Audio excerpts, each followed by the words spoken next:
Oh, look, welcome everybody. Thank you for making the time to come out this morning on a lovely day out to the Shotover Wastewater treatment plant. Today we wanted to take you through what the council's facing in terms of the current issues we're facing with the Shotover Wastewater treatment plant discharge and the disposal field in particular, where we got to with discussions around the enforcement order and what our intentions are for the next period. It's already generated some comment in the media, so we want to clarify that. But just to be clear, we are investigating the option of using the emergency powers under the Resource Management Act to take action in respect of the current issues we've got with the disposal field.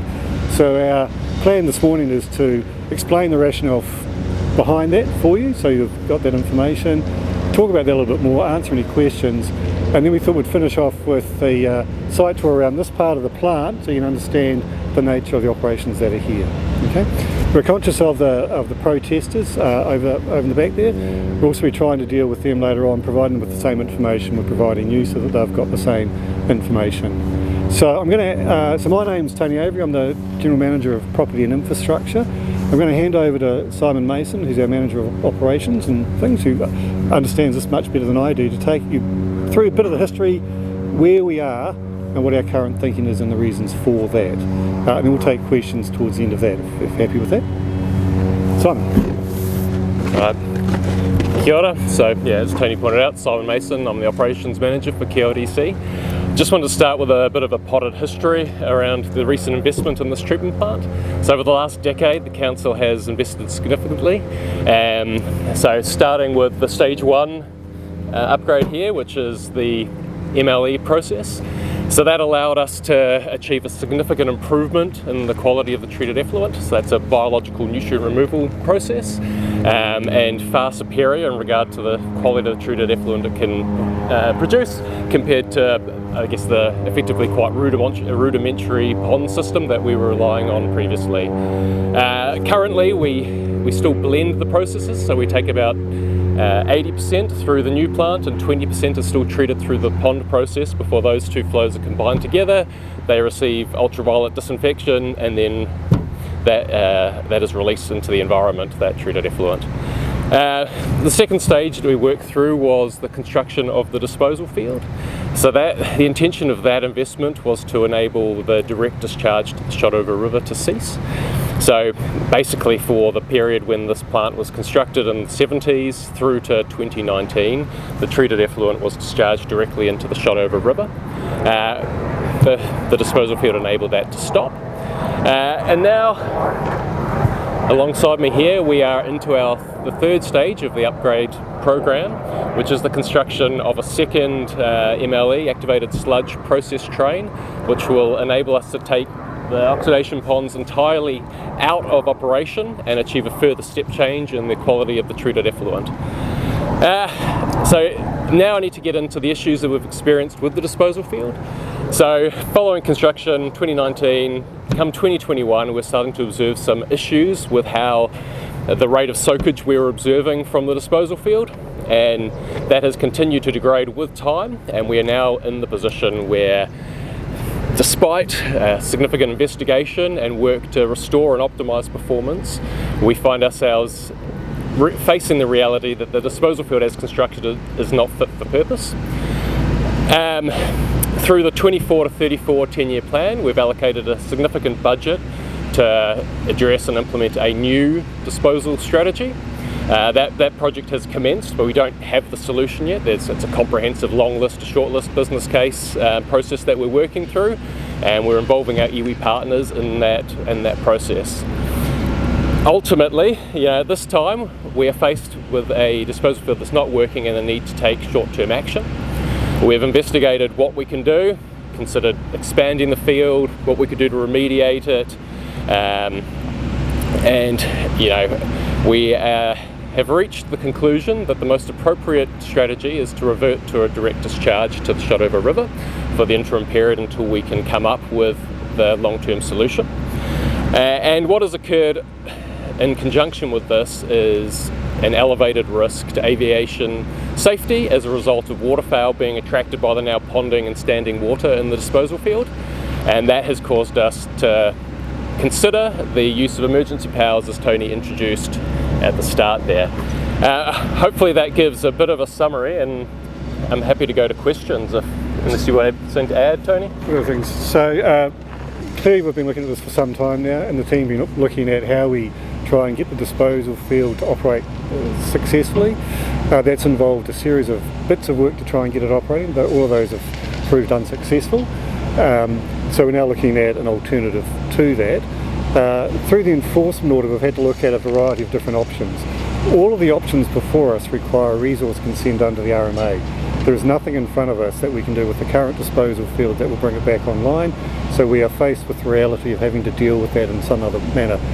The current issues with the disposal field is the ponding, which was raised the birdfowl concern, but also the uncontrolled nature of the discharge from that ponding area, the disposal field, into the delta behind us there. We cannot manage that, it overflows at times, it goes into the delta, raises serious concerns around human health. We cannot manage that risk, and amenity values as well. So we're faced with what do we do to try and manage that? Long-term solution which are underway, Council's got a budget of around 77 million in the long-term plan to fund the disposal option, but that won't be available for a number of years yet. We're going through the shortlisting option now. By the time we get apply for a consent, by the time we get to construction, realistically we're talking 4 to 5 years. So we need something that's going to be in operation for that sort of period. So through the work that's been done, we think that the best option is the direct discharge to the Shotover. We emphasise that this is not like the old discharge to the Shotover, and despite some of the information that's out there, we're not talking about untreated human sewage. We're actually talking about a highly treated wastewater effluent. We can talk about the qualities of that going into the Shotover. None of this is particularly easy for us, but I think we're taking a responsible step to take charge of that discharge and managing that in a much better way, that we can actually manage the human effects, the amenity effects, reduce the bird strike risk. In terms of the emergency powers, we're still investigating that, but if we apply for resource consent, which we'll be doing, by the time we get through a resource consent process, that might be a year, 18 months, 2 years away before we get an outcome of that. In the meantime, we've got an ongoing uncontrolled discharge with the ponding, which we believe is unacceptable. So that gives a bit of a background as to the issues in front of us that we need to deal with up front. Hence the proposal to discharge the water through the old channel. Emphasise though, it's a highly treated effort, and from November, the second train comes on, which then will remove the discharge from the current ponding, the 20%. Yep, the observation ponds. All of the discharge at that point will be highly treated under that process. So we're talking about very highly treated wastewater effluent going out through that channel. So that's sort of a bit more context around that. Some comment about iwi. We've had iwi involved in the long-term optioneering. We have been talking with Okaha and Te Amarama, who are the two groups representing the Seven Runaka in this area. They're cautious about what we're proposing. They understand the necessity of that. They have their views around what we're doing. I'll leave that for them, but we've been in consultation with them and kept them informed. So, happy to take questions. When did you have consultation with iwi? What day was that? What day? Yeah. They told me they hadn't had consultation at all in regards to the proposal. So who were you talking to? So we have regular hui with Okaha and Te Amarama, who are the two groups. We've kept them informed about the issues that we are facing down on the delta and the issues that are facing us. We've had iwi representatives on the long-term panel. I don't know what's gone back into the various runaka as a result of that. There's not a day that we've set, and we've actually tried to talk to them in the last week. The workshop was last Thursday, but when I approached them, they did nothing about it up to today. So we've been trying to talk also with them about the current proposal. We've been in contact with them the last few days, clarifying that. What have they told you? What I said, they understand the issues that are facing us. They understand where we're at, and they're waiting to see what happens next, I suppose. Why did the disposal field fail? What's wrong there? So there's a few factors involved. ultimately there's some design assumptions that haven't held true. In particular, the implications of the very fine solids that still remain in the treated wastewater and how that actually clogs the gravels within the immediate vicinity of the disposal field, and also how some biological growth occurs within the disposal fields. And the design didn't really allow for a maintenance provision to readily remove that kind of biological growth. And as a consequence, we've just seen that progressive deterioration with time. You say that the system's obviously different than what it was pre-2019 when it was discharged into the river. Obviously it's treated wastewater. Can we get confirmation on that? It is treated wastewater. There isn't part of the process where if this stuff's up, it gets stuck in that? A reality of wastewater treatment is it relies on the treatment plant to function well, and that is our job, and that's the job of our operational contractor to ensure that we operate this treatment plant effectively. So can you assure people out there that live here that the water that's going in there is treated? It is highly treated. So there's not be a case that they'll be untreated? No, and if we have an issue with the treatment plant, we'll be very transparent with the community, but we are working as hard as possible to ensure that we've got adequate contingency plans in place to ensure that does not occur.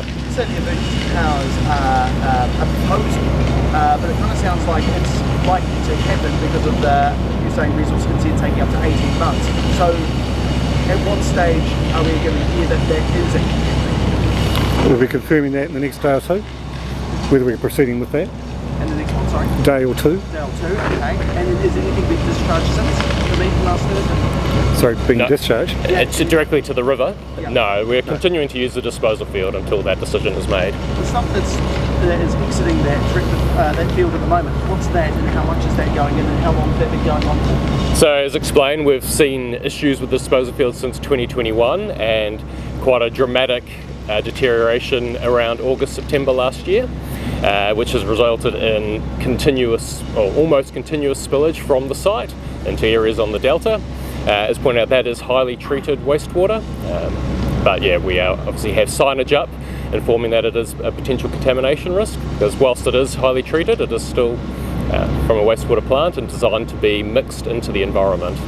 How soon could the direct discharge into the river start? Little days or weeks? Days. Yeah. So the changeover is a relatively simple process, and to provide some comfort on that basis, it is also a relatively simple process to change back. What's being done to ensure that the water that is, you mentioned, is highly treated, but it's going into our water? A lot of the protesters are concerned about pollution to the river. This is what is used for their livelihood, or it's used for their recreation.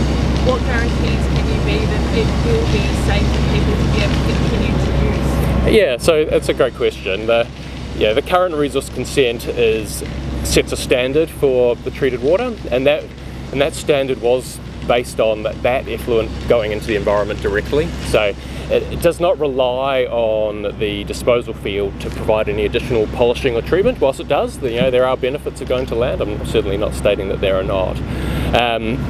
We have a really cutting-edge treatment plant here that is capable of very high treatment standards, and we'll be monitoring the ecological impacts, if any, on the river networks following the change in discharge mechanism. So how confident is the council that it's got robust grounds for invoking these emergency provisions in the Act? Yes, we wouldn't be. Obviously, we haven't made that decision yet, but we are confident. We have had close conversations with the airport, and they have requested urgent action. What's the testing regime then? How long do you know before, if it fails? So we have a number of monitoring regimes in place. So there are some continuous instruments in place at the treatment plant. There are a number of tests that are run by the operational team daily to give them, instant indications of how the health of the biological process. And then we report monthly to the ORC from a compliance perspective, and we are looking to voluntarily share our weekly independent results with the ORC as well. So it's likely this discharge would go on for 5 years until you guys come up with the next plan, is that right? Until we have consented the new solution. What we're also looking at is any commonality across our long-term solutions that may enable improvements to be made in advance, no risk to the ratepayer. What point of this is the field playing up versus the amount of people moving here, the amount of tourists here, the amount that's going to happen in the future, between now that we talk now and in 5 years, there's obviously going to be more development in that space of time. How much of that is acquainted in that space? And going forward, putting that new stuff in, will it be able to cope with that, or will we be in the same situation 5 years from now? No, the disposal field is a unique situation. You know, we've been building the treatment capacity to keep up with a growing community. The rate of growth continues to exceed our expectations at times, but you know, the treatment capacity is here. This upgrade that's underway now is looking to get us out to around 2048. Obviously that depends on the accuracy of our demand projections, but it provides us plenty of time to keep responding in time to the growth needs of the community. So there was talk about 2021 is when there started to be issues with the disposal field, and that obviously ramped up in August, September last year. How long have you been, what kind of time frame have you been working on the alternatives? Because there has been discussions with protesters who are saying we would be happy to pay more rates if there was another alternative put forward. Yeah, and I guess to the point Tony raised, every solution here needs a resource consent, and it needs some really considered decision making and time. You know, we are now in a position, because of the changing environment around the bird strike risk, that we don't have that time to keep working through the best option. This is the most appropriate and accessible option for us right now, and we believe it can be done with effectively very limited risk to the environment and mitigate the risk to aviation safety. Sorry, I'd also add though that first noted this in 2021, I think was the first media comment. Since then the team's been trying to get the disposal field to operate properly. So there's been a period of trying to make that work. So while people go, you knew in 2021, why have you done something? There's actually been a whole lot of work to try and make that system work. It's only been more recently when the system started to fail more, and we've now got the bird strike risk. Council's also had the long-term proposal in its plan for quite some time. Funding and everything else, we're now onto that. So, but there's a time delay in terms of, which is just a question of the length of time to actually properly explore the long-term options, knowing the issues we've had here, and then to get that consented and then built. So that's the sort of the period. So need to be cautious about people saying you've known since 2021, without recognising that there's been a whole lot of work to try and get that system to operate. In terms of the actual time frame that you've been working on alternatives, what is that? I understand you're saying that 2021 is when they started working on the disposal fields and there was issues identified. But how long have you been looking at the alternatives so we can get to this? Right. Yeah, so I guess there's two answers. You know, we commenced our long-term solution project in October last year following the approval of the budget. But across that same period of time, you know, particularly once we saw the degradation in the field around August, September last year, we have been exploring the options available to us to improve the situation. And you know, there is no easy answer here. What are those options? So, you know, we've explored whether we can expand the disposal field, whether we can just fill the areas in with gravel to prevent ponding. We've looked at whether there's a mechanism to the kararo, the existing one to the Shotover. We've considered bird netting. There's various options here, but yeah, none of them offer a great solution, and none of them offer as quick a approach to just the risk that has been identified. And culling of the birds too? Culling the birds I can't speak to. That's the airport has been exploring that. Coming back to your question earlier on, you know, once this goes into the shop, we're not talking about untreated human effluent here. We're talking about highly treated effluent. My understanding is that it'll be undetectable by the time you get to the chloride. We're not talking about long-term effects. Now, we're going to meet bathing water standards beyond the mixing zone, which is a pretty standard sort of measure. We're confident about that, given the nature of the discharge. We're not talking about gross contamination. We're not talking about contaminating the water of Central Otago District Council. It's not going to be detectable. Are you confident about that? Yep. Will always be that next 5 years? Yep. Now, I have to mention though, as Simon said, this is a biological treatment plant. We know that we've had a couple of instances where we've had an issue with that. We can't rule that out completely, but there is a contingency about what happens if we do get into that situation. Can you tell the public properly if there is an issue where that may happen, where it's not untreated anymore? Yeah, and we've been actually upfront on all of those occasions. You know, people notice when the plant falls over. We've had a recent example where the media, some parts of the media have decided that there's an issue going on where there hasn't been. That's generated a whole lot of angst. No breach of the resource consents, no problems from an operational point of view, but because there was a visual effect, there was nothing to report at that time. So if we get a large-scale failure, which we think is highly unlikely, yes, We're telling people we cannot rule that out 100%. It would be foolish if we sat here and said there is no absolute risk. It's the same with any wastewater treatment plant. So we need to be realistic about that. How common is it for councils in New Zealand to directly discharge treated wastewater? My understanding is there's over 200 treatment plants across the country that currently discharge to water. Over 200 into rivers? I don't know the build-up of that. I think you've seen a lot into rivers, lakes, coastal area. And to be clear, the current disposal field, if it was operating, still discharges into groundwater that then gets into the river. So there's still an element of today's discharge which is still to water. We need to be realistic about that as well. Can I get clarification on that stuff that goes out of the disposal field at the moment, the stuff that is going out of that boundary? So that's been going on since 2021? No, so there has been periodic spillage from the site, but it has increased with time. Consented and allowed? No, that is contrary to the consent. So that was being built and happened without being consented? Sorry. That's been built, that tubing that exits out at the moment, that's been built without consent? Yeah, there's not. The disposal field at the moment cannot comply with its consent conditions. Why was that not consented? It wouldn't have been possible to consent that. So we've got a consent for we've got a consent for the disposal field. What we're seeing is that the disposal field has failed to cope with the going in. It's therefore ponding, which has led to that discharge, which is all unconsented. So the current disposal field does not comply with its current consent conditions. None of the options in front of us comply with the consent conditions. Every single action from here will require a consent application under the RMA. So the team have been trying to manage the discharge to bring it back into compliance, well not compliance, but to deal with the discharge. We're always then going to apply for resource consent. So the reason it wasn't consented was because no, we've tried to deal with the discharge. And when did that start? So when was that pipe installed? So that was installed in September last year. So to be clear, we've also provided the ORC have been involved all the way through. We've had a series of abatement notices, and those abatement notices, correct me if I'm wrong, deal with largely the uncontrolled discharge of water out of that disposal field and the ponding. So we've had a series of abatement notices, now an enforcement order, which we've got to also respond to.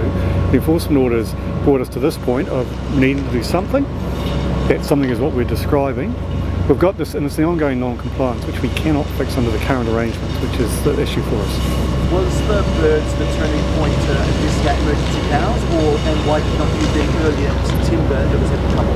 Yeah, so it is our opinion that the emergency works provisions weren't available to us based on the amenity impact of the current non-compliance, and it was predominantly the change in aviation safety risk that has triggered our consideration of the emergency works provisions. So that bird strike last year, and obviously the reporting from the airport. We're not the experts in bird strike, and we are discussing with the airport, and we're taking action based on their advice to us. I'm asking, is that point where that had come up, that's when you decided we could use emergency powers rather than the health risk and they could appeal beforehand in September? No, so it's been very recent conversations with the airport that have highlighted an increasing risk to us. And just finally for me, I just wanted to know about the timing of this too. So the workshop was on Thursday, and now here we are a week later talking about it. Why did we not know sooner? Why have we not had this chat sooner? Well, timing, as a matter of fact, and the briefing on Thursday, I think it was it Thursday? Friday? Thursday. It was Thursday. It was Thursday. That was a confidential briefing to brief councillors around what our intention was, and then we had a long weekend, and so we're here now, and we needed time to prepare this, and also to give media the chance to come along. So we recognise the issues in front of us. QAC have become, I suppose, as part of that recent process, identified the risk of bird strike to a higher level. They've elevated that, and we need to respond. That is, our view is we need to take action to reduce that risk as soon as we can. I did say that was my last question, but I actually have another one. There's always another one. No, there's always another one. So the steps from here now, you said the next couple of days, you're going to apply for the emergency powers? That's our intention, but we're still working that through. Yep. And then how long does that take from there, timeline from here? Once we've made the decision, it's almost immediately. Is there any difference that people should be expecting in terms of monitoring going forward,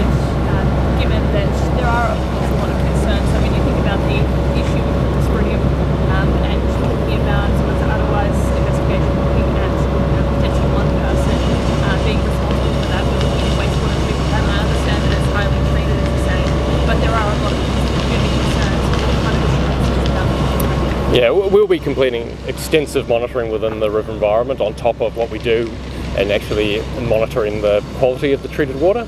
So, and we're committed to being very transparent with the results of that monitoring.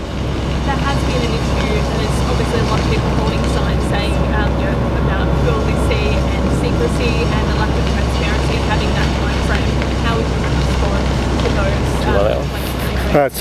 those? We've been very transparent about the problems we've been having at the treatment plant. We've been very transparent around our process. I'm not sure what the claims of secrecy are. We had to brief councillors as a matter of course around the issues that we were facing at the treatment plant and advise them around what we were intending to do. That was in a confidential briefing for reasons that there. We're also still in front of the Environment Court. We're still in front of that process, so we are limited in terms of some of the things that we can say. From our point of view, the issues that we've been facing have been very public. I think the clarity, I think it was that they heard from local media and they heard from a council of whistleblower essentially this day before we were due to get this media briefing and expecting more public briefings. So we already had, prior to the briefing, we had already talked about having this briefing for media today. That was always in our program. The fact that we've had one person come out, we cannot control, we cannot manage that, but our intent was always to publicly state what our intention was and the reasons for that at this forum today. The fact that it was overtaken by that person releasing, we cannot control. But this meeting, we'd already talked about setting this up at this time well in advance of that, and we actually briefed the councillors about that intent as well. How much clarify too, that sign that says no swimming at Frankfurt Beach, is this related to that, or was that their first pipe issue? No, that's unrelated. So there was a cross connection on a private property that resulted in that. How much discharge will it be? Sorry? How much discharge will it be, and what time of the day? So currently the treatment plant processes around 12,000 cubic metres of wastewater per day, and so it's basically an in and out process, so it occurs across all periods of the day but increases during the peak use times, which are morning and evening. And is there a peak beyond 12,000? That it could go up to 24,000? So under the emergency peak, powers, what would you ask for? peak conditions and wet weather, those flows can go up. Not sure, off the top of my head, we've seen 18,000 I think is one of our biggest days. It'll be unlimited. We will need to work through a consent application following the emergency work. So under the current arrangement we need to discharge of everything that this treatment plant processes, and our consent submission and application to the Regional Council will allow for those flows that we anticipate over the period of time we need to seek the consent for. And what's the flow of the Shotover? And what percentage? So as a percentage, I think it's approximately 2% of the Shotover at low flows and about 0.2% of the Kararo at low flows. And talking to a lot of the processors outside,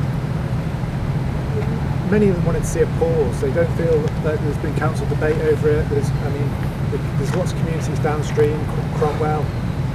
Why? I understand the urgency with the bird strike issue, but surely you put someone with a gun at the end of the disposal field. So why has there not been this debate? Why is it having to be? And I think that's one of the questions with it being so quick from Thursday. And that delay. People want to know why there's not more opportunity for consultation. Like to the point I made before, it is an easy changeover, and it is an easy changeover back as well. The reality we have now is that we have a heightened risk that has been put to us and a request for urgent action. You mentioned culling. You actually can't sit down there with a gun and shoot these birds because they will take off into the sky, and you dramatically increase the risk at that point. So we have this mechanism available to us which will have an immediate improvement in that aviation safety risk. And we appreciate the concerns around the haste or the perceived haste of this action, but we've been considering the options here for a long time, and this change has just triggered the need to take action and utilising these powers available under the RMA. And also need to be clear that there will be no effect on Central Otago. This view that this discharge is going to somehow impact on the water quality of Central Otago is just not true, to be honest. The effects of this discharge will be undetectable when you get to the Curragh. it's going to be into a mixing zone that will then meet bathing water standards. That's my understanding. Yeah, well, actually, the discharge from the treatment plant already, from an E. coli perspective, meets the contact recreation standard. You know, we're typically putting out single-digit E. coli, and the recreational standard is something like 260 or 240 coliform forming units. What reassurance can you give residents about the accuracy and reliability of the daily treated wastewater effluent coming out of the plant? There's some scepticism out there in the community. Yeah, like I guess we respond to our regulator, we provide them, as the experts here, regular information around the performance of the plant. We are really open to being as transparent as we need to be to give the community confidence, and as I pointed out before, we will be doing extensive additional ecological monitoring within the river environments to provide ourselves and the community with confidence that this action's not having adverse effects. Are you happy to swim down there? My kids swim down there. Yeah, I live here. I have a passion for these rivers. So yes, I would happily swim there. I happily have my children swimming there. Where does the water conservation notice come in on the river? Where does that play into it too? Does that affect the... What water conservation notice? That's what I'm asking. Is there one on there? It was raised with me in terms of an issue in terms of the Colorado River. The water conservation orders that I'm familiar with, I'm more familiar with the Nevis one some time ago, was around the natural character of the river. We're talking about a discharge standard which fully complies with the consent conditions, so won't have any impact on that, as far as I'm aware. But I'm not clear what you're asking for in terms of what aspect of that is at risk, because we're not aware that the car is at risk at all in that sense. We're not talking about, again, we're talking about highly treated discharge that will not be detectable when you get to the car. We need to be clear around those facts.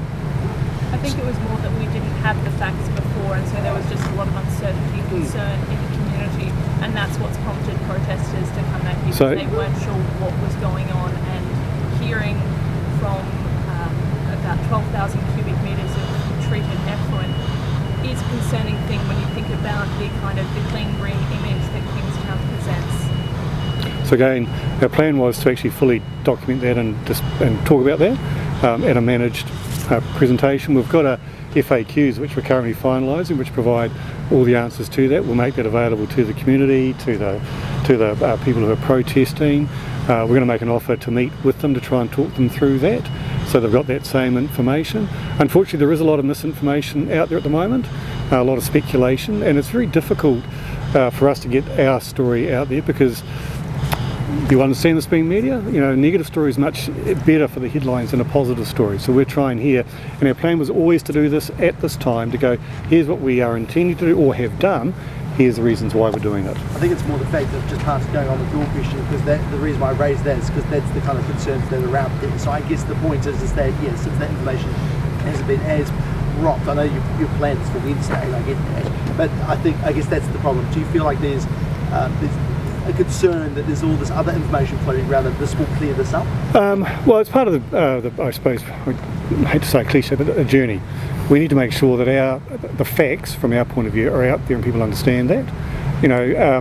I've had questions from a lot of people recently about what we're doing. We say, well, these are the facts. This is the reality of our situation. We've got a disposal field which has failed. We've got a non-compliant consent which we cannot manage.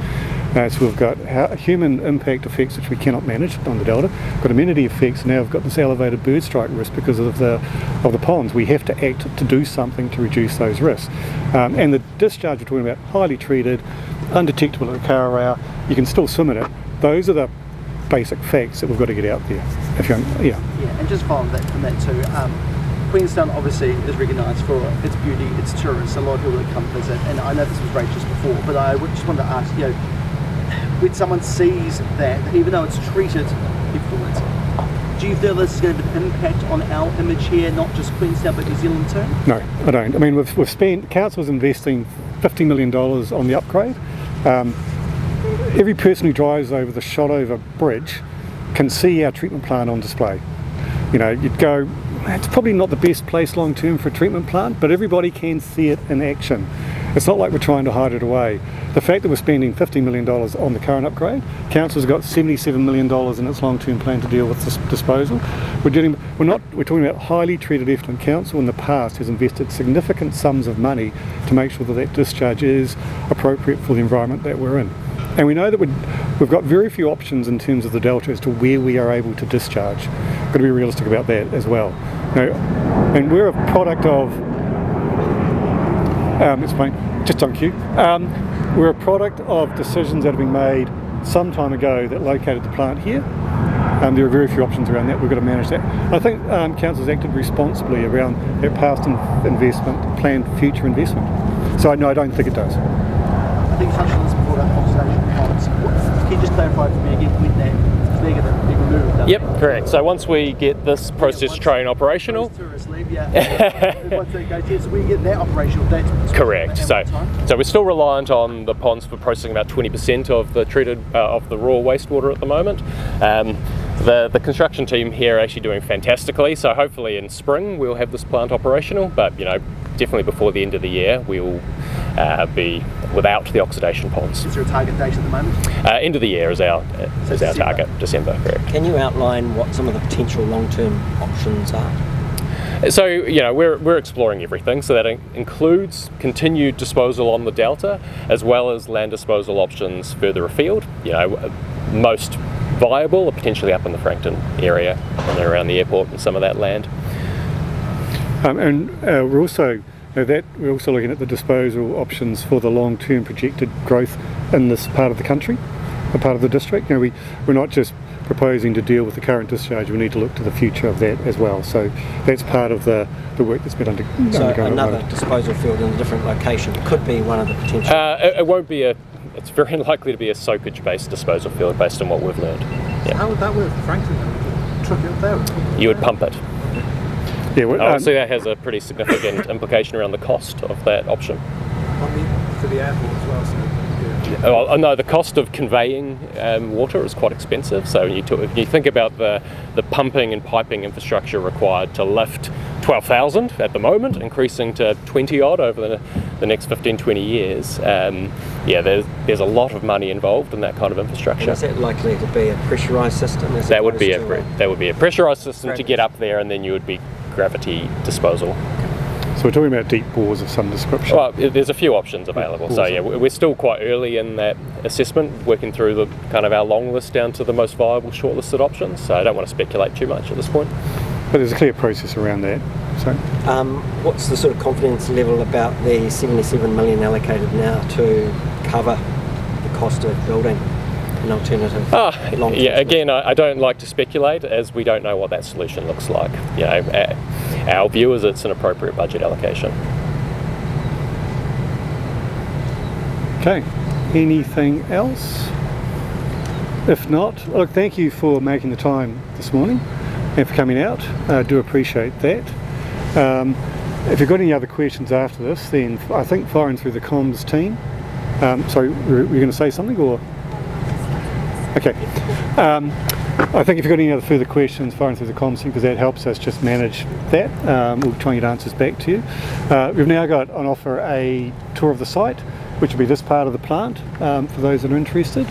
We've got high-vis, need steel caps. Anything else?